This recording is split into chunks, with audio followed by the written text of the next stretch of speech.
Assalamualaikum warahmatullahi wabarakatuh. Para ulama tafsir berbeda-beda dalam menafsirkan Al-Quran surat Syad ayat 34. Paling menonjol dan mengundang perbedaan adalah perihal kisah jimat Nabi Sulaiman alaihissalam. Dalam kisah itu disebutkan bahwa setelah jin sukses mencuri jimat Nabi Sulaiman, maka jin menggagahi semua istri sang Nabi selama 40 hari. Kisah ini disebutkan dalam beberapa literatur tafsir.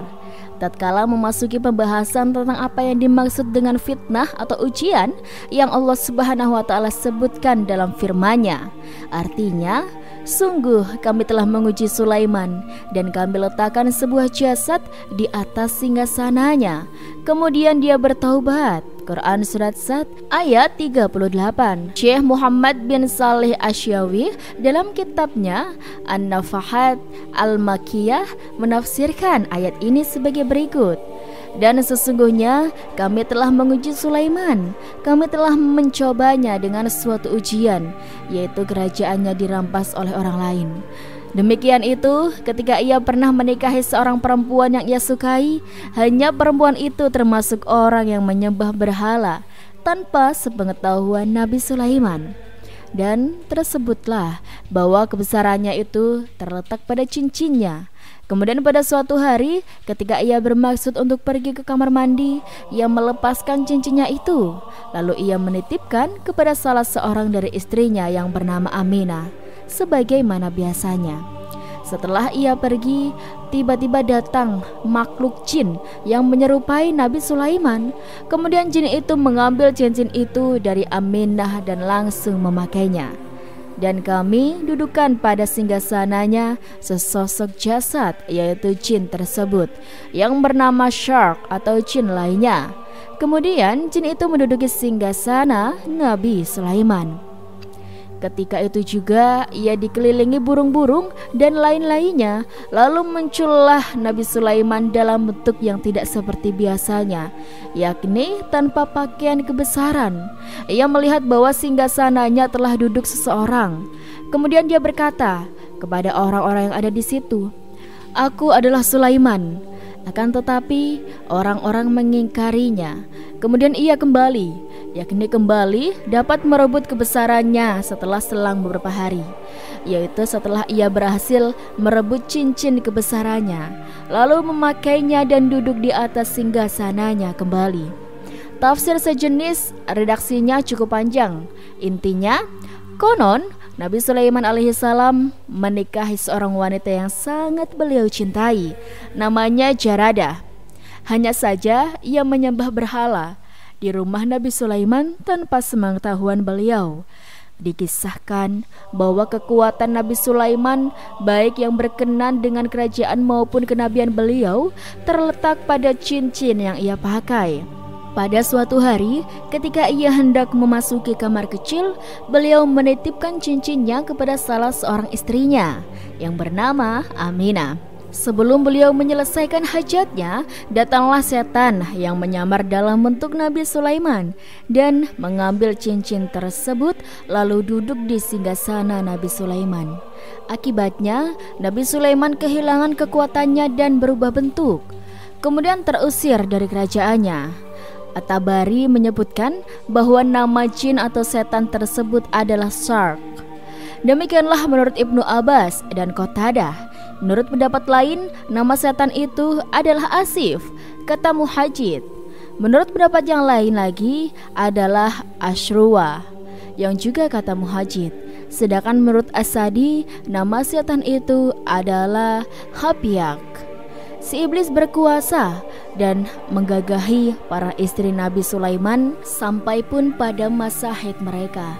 Hingga akhirnya Nabi Sulaiman menemukan cincinnya kembali dalam perut seekor ikan yang dia dapatkan dari seorang nelayan tempat beliau bekerja.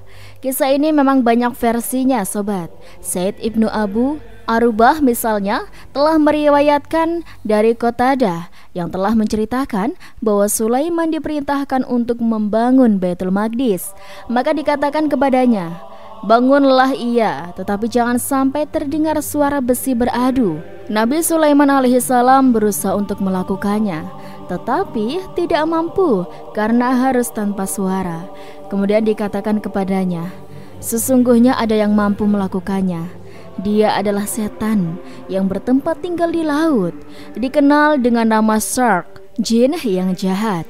Maka Sulaiman mencarinya, dan tersebutlah bahwa di tepi laut tersebut terdapat sebuah mata air yang biasa didatangi oleh jin Shark untuk minum darinya seminggu sekali. Lalu Nabi Sulaiman mengeringkan airnya dan menggantinya dengan hammer. Dan pada hari meminumnya, jin Shark pun datang. Ternyata ia menjumpainya telah menjadi hammer. Maka ia berkata, sesungguhnya airmu ini adalah minuman yang baik. Hanya saja engkau akan membuat orang yang penyabar menjadi mabuk, dan membuat orang yang bodoh semakin bertambah bodoh.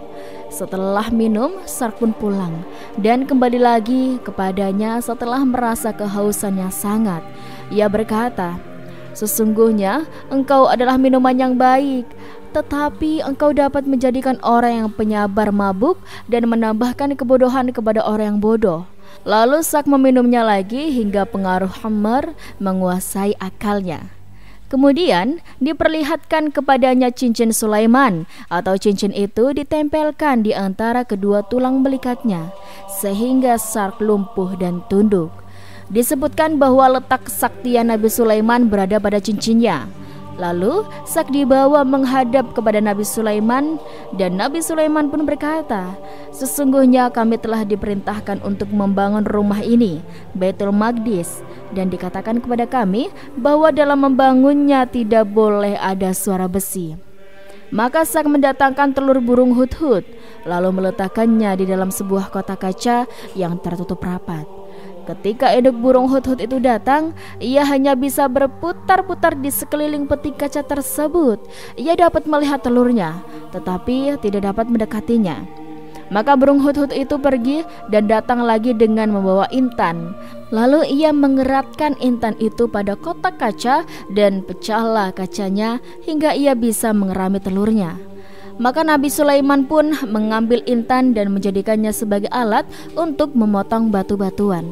Nabi Sulaiman alaihissalam apabila hendak memasuki kamar kecil atau kamar mandi tidak membawa serta cincinnya itu. Pada suatu hari ia pergi ke tempat mandi, sedangkan setan itu yakni Shark ikut bersamanya. Peristiwa ini terjadi seusai Nabi Sulaiman menggauli salah seorang istrinya. Sebelum Sulaiman memasuki kamar mandinya, terlebih dahulu ia menitipkan cincinnya itu kepada Shark. Tetapi setelah Shark menerimanya, ia melemparkannya ke laut dan cincin itu ditelan oleh ikan. Maka kesaktian Nabi Sulaiman pun hilang. Kemudian Shark menyerupakan dirinya dengan Sulaiman. Ia datang ke kerajaannya, lalu duduk di atas singgasananya. Sejak saat itu, Shark pun menguasai seluruh kerajaan milik Nabi Sulaiman, kecuali istri-istri Nabi Sulaiman. Shark menjalankan roda pemerintahan dan memutuskan peradilan di antara mereka. Tetapi mereka memprotesnya banyak hal yang telah diputuskannya, hingga mereka mengatakan sesungguhnya Nabi Allah mendapat cobaan. Di antara mereka terdapat seorang laki-laki yang diserupakan oleh mereka mempunyai kekuatan yang mirip dengan sahabat Umar ibnul Khattab. Lelaki itu berkata, demi Allah, sungguh aku akan mencobanya. Ia bertanya, hai Nabi Allah, dia mengira bahwa yang duduk di atas singgasana itu adalah Nabi Sulaiman. Bagaimanakah jika salah seorang dari kami mengalami jinabah di suatu malam yang dingin, lalu ia meninggalkan mandi jinabah dengan sengaja hingga matahari terbit? Apakah menurut pendapatmu itu dia berdosa? Shark yang menyerupai dirinya dengan Nabi Sulaiman kemudian pun menjawab, tidak. Ketika Shark dalam keadaan sedemikian selama 40 hari, tiba-tiba Nabi Sulaiman menemukan cincinnya di dalam perut seekor ikan. Lalu ia datang. Tiada jin dan tiada pula burung yang bersua dengannya, melainkan bersujud hormat kepadanya, hingga sampailah ia ke kerajaannya tempat mereka berada. Dan kami jadikan di atas singgasananya sesosok tubuh. Tubuh tersebut tiada lain kecuali jin Shark yang jahat itu. As-Sadi mengatakan sehubungan dengan makna firman-Nya, dan sesungguhnya kami telah menguji Sulaiman. yakni kami uji dia dengan cara seperti yang disebutkan firman berikutnya, dan kami jadikan di atas singgasananya sesosok tubuh, bahwa dia adalah setan yang didudukkan di atas singgasananya selama 40 hari. Disebutkan bahwa Nabi Sulaiman alaihissalam mempunyai 100 orang istri, dan diantaranya seorang istri yang dikenal dengan nama Jarada, yang paling dicintainya dan paling dipercayai olehnya di antara semua istri-istrinya. Tersebutlah apabila Sulaiman hendak melakukan sesuatu yang mengakibatkan dirinya berjinabah atau hendak membuang hajatnya, terlebih dahulu ia menanggalkan cincinnya, maka tiada seorang pun yang percaya olehnya selain dari Jaradah, istri tersayangnya itu. Ia menitipkan cincinnya itu kepadanya suatu hari, lalu ia masuk ke tempat buang air. Tidak lama kemudian muncullah setan yang menyerupai diri seperti dia. Lalu setan itu berkata, "Kemarikanlah cincinku." Jaradah pun kemudian menyerahkan cincin tersebut kepadanya. Selanjutnya, setan itu datang ke kerajaan Nabi Sulaiman, lalu duduk di atas tempat duduk Nabi Sulaiman. Sesudah itu, Nabi Sulaiman keluar dari tempat buang airnya, lalu meminta kepada istrinya Jaradah untuk menyerahkan cincinnya itu. Maka istrinya pun menjawab, "Bukankah engkau telah mengambilnya tadi?" Nabi Sulaiman pun berkata, "Belum." Sejak saat itu, Nabi Sulaiman pergi, seakan-akan seperti layang-layang yang putus tanpa tujuan. Sedangkan setan itu tinggal selama 40 hari, memerintah kerajaannya dan memutuskan perkara di antara manusia. Orang-orang mengingkari keputusan-keputusan hukumnya. Maka ahli Qura Bani Israel berkumpul bersama ulamanya. Setelah itu mereka mendatangi istri-istri Nabi Sulaiman dan mengatakan kepada mereka, "Sesungguhnya kami mengingkari sepak terjang orang ini. Jika memang Nabi Sulaiman telah kehilangan akal sehatnya, maka kami tidak mau menerima semua keputusannya." Mendengar berita itu, semua istri Nabi Sulaiman pun menangis. Mereka pergi mendatangi Sulaiman dengan jalan kaki. Setelah sampai di hadapannya, mereka memandangnya dengan pandangan yang teliti. Kemudian mereka membuka kitab Taurat dan membacanya. Maka dengan serta-merta setan itu terpental ke udara dan jatuh di halaman istana, sedangkan cincin Sulaiman berada di tangannya. Kemudian ia terbang jauh dan pergi ke laut, tetapi cincin tersebut terjatuh darinya, jatuh ke laut, lalu dimakan oleh seekor ikan yang ada di laut. Sulaiman datang dalam keadaan tertanggalnya darinya kebesaran seorang raja ke tepi laut, hingga sampailah ia pada salah seorang penangkap ikan di laut tersebut. Ia dalam keadaan sangat lapar, maka ia meminta ikan kepada para penangkap ikan itu. Ia berkata kepada mereka, "Sesungguhnya aku adalah Sulaiman."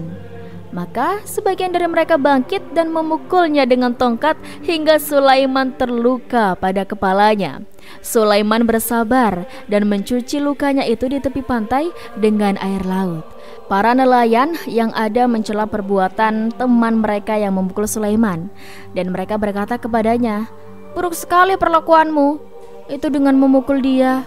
Orang yang memukulnya menjawab, "Dia mengira bahwa dirinya ini adalah Sulaiman." Akhirnya mereka memberinya 2 ekor ikan yang tidak terpakai oleh mereka.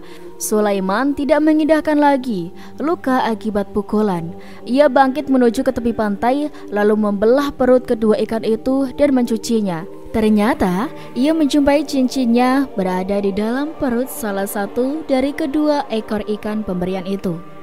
Ia segera memungutnya dan mengenakannya. Maka dengan serta-merta Allah mengembalikan kepadanya wibawanya sebagai seorang raja dan juga kesaktiannya. Burung-burung pun berdatangan hingga mengelilinginya. Melihat kejadian itu, barulah kaum yang ada di pantai itu merasa yakin bahwa dia adalah Nabi Sulaiman alaihissalam. Maka orang-orang berdatangan kepadanya seraya meminta maaf kepadanya atas apa yang telah mereka lakukan terhadapnya. Nabi Sulaiman pun menjawab, "Aku tidak memuji kalian atas permintaan maaf kalian. Tidak pula aku mencela apa yang telah kalian lakukan terhadapku. Karena sesungguhnya peristiwa tersebut merupakan suatu perkara yang telah terjadi. Sulaiman alaihissalam pun berangkat hingga datang ke kerajaannya. Lalu ia memerintahkan agar setan tersebut ditangkap. Setelah setan itu ditangkap, ia menjatuhkan hukuman terhadapnya. Maka ia memasukkannya ke dalam sebuah peti besi yang dikuncinya rapat-rapat dan dilak dengan cap dari cincinnya. Kemudian ia memerintahkan agar peti itu dilemparkan ke dalam laut, dan setan tersebut akan tetap berada di dalam peti itu hingga hari kiamat nanti. Disebutkan bahwa nama setan itu adalah Habyak. As-Sa'di melanjutkan kisahnya bahwa telah ditundukkan bagi Sulaiman angin yang sebelum itu tidak ditundukkan terhadapnya, seperti yang disebutkan oleh firman-Nya, dan anugerahkanlah kepadaku kerajaan yang tidak dimiliki oleh seorang jua pun sesudahku. Sesungguhnya engkaulah yang maha pemberi. Quran Surat Syad ayat 35.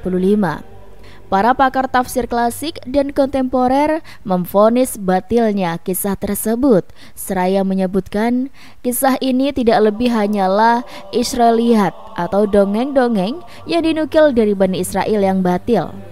Ibnu Katsir misalnya dalam tafsirnya mengatakan Allah Subhanahu wa Ta'ala tidak menerangkan hakikat jasad yang Dia letakkan di atas kursinya. Kita mengimani bahwa Allah menguji beliau dengan meletakkan sebuah jasad di atas kursinya, dan kita tidak mengetahui tentang jasad itu. Semua perkataan yang membicarakan tentang hal itu berasal dari cerita Israiliyat. Kita tidak mengetahui sobat benar dan dustanya. Wallahu alam bisawab. Lantas bagaimana menurut sobat? Silakan tuliskan pendapat kalian di kolom komentar ya. Itulah sobat sedikit kisah kali ini. Kurang lebihnya Rizky mohon maaf, dan jangan lupa saksikan video-video selanjutnya ya sobat. Sekian dari Rizky. Wassalamualaikum warahmatullahi wabarakatuh.